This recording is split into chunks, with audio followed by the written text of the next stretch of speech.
જયંતિ મહોત્સવ નિમિત્તે શ્રીમદ ભાગવત અને પરાશક્તિ કથાનો ભવ્ય પ્રારંભ। બાલવા ઉનાવા પંથકમાં ભક્તિનું ઘોડાપુર ઉમટ્યું છે। ઉનાવા ગામમાં અંબાજી પદયાત્રા સંઘ દ્વારા પોતાના સુવર્ણ જયંતિ મહોત્સવ 50 વર્ષની ભવ્ય ઉજવણીના ભાગરૂપે શ્રીમદ ભાગવત ભક્તિ અને પરાશક્તિ જગદંબા દિવ્ય કથા મહોત્સવનું શાનદાર આયોજન કરવામાં આવ્યું છે। આ મહોત્સવની વિશેષતા એ છે કે તેમાં ભગવાન શ્રી કૃષ્ણની ભક્તિ અને જગતજનની માં અંબાની આરાધનાનો સમન્વય જોવા મળી રહ્યો છે। પદયાત્રા સંઘના 50 વર્ષ પૂર્ણ થતાં આખું અઠવાડિયું ઉનાવા ગામ ઉત્સવના રંગે રંગાયું છે। મુખ્ય આકર્ષણ ડોક્ટર અલ્પેશભાઈ મહેતાની અમૃતવાણી। કથાના વ્યાસપીઠ પર સુપ્રસિદ્ધ કથાકાર પૂજ્ય શ્રી ડોક્ટર અલ્પેશભાઈ મહેતા બિરાજમાન થયા છે। તેમણે પોતાની આગવી શૈલીમાં ભક્તોને રસ સરબોળ કરતા જણાવ્યું, જ્યારે ભક્તિ અને શક્તિ મળે છે ત્યારે મનુષ્યનું કલ્યાણ નિશ્ચિત છે। ડોક્ટર મહેતાના જ્ઞાનસભર અને મધુર વાણીનો લાભ લેવા માટે આસપાસના ગામોમાંથી પણ મોટી સંખ્યામાં માઈ ભક્તો ઉમટી પડ્યા હતા। સુવર્ણ જયંતિ ઉજવણી પદયાત્રા સંઘના 50 વર્ષની ગૌરવશાળી સફરની સ્મૃતિમાં વિશેષ કાર્યક્રમો, ભવ્ય પોથયાત્રા, કથાના પ્રથમ દિવસે વાતે ગાતે પોથયાત્રા કાઢવામાં આવી, જેમાં ગામની મહિલાઓ મંગળ કળશ સાથે જોડાઈ। દિવ્ય વાતાવરણ, સમગ્ર કથા મંડપ જય અંબે અને કૃષ્ણ કનૈયા લાલ કી જયના નાદથી ગુંજી ઉઠ્યું। ગામના અગ્રણી પદયાત્રા સંઘના સ્વયંસેવકો દ્વારા ભક્તો માટે સુંદર વ્યવસ્થા અને મહાપ્રસાદનું પણ આયોજન કરવામાં આવ્યું છે। આ મહોત્સવ ઉનાવા ગામના ઇતિહાસમાં એક સુવર્ણ પૃષ્ઠ સમાન બની રહેશે।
नजर क्या जती रही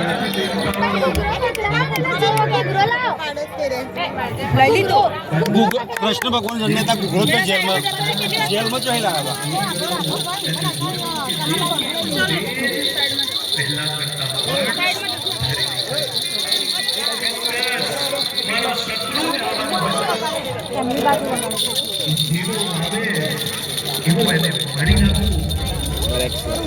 સૈનિકોને આજના તરીકે બરાબર પહેરો ભરજો, બરાબર નજર રાખજો। જીવો બાળકનો રડવાનો અવાજ આવે તુરંત મને તમે જાણ કરજો। હંસે કારાગૃહમાં પહેરો ભરતા સૈનિકોને મારી નાખ્યા।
ખમા મારા દ્વારિકાનાથ ને જાજી રે ખમા મારા દ્વારિકાનાથ ને જાજી રે ખમા ઘણી ખમા ઘણી ખમા ઘણી ખમા ઘણી ખમા ઘણી રે ખમા મારા ગાયુના ગોવાળ ને જાજી રે મારા ગાયુના ગોવાળ ને જાજી રે યશોદાનો પ્યારો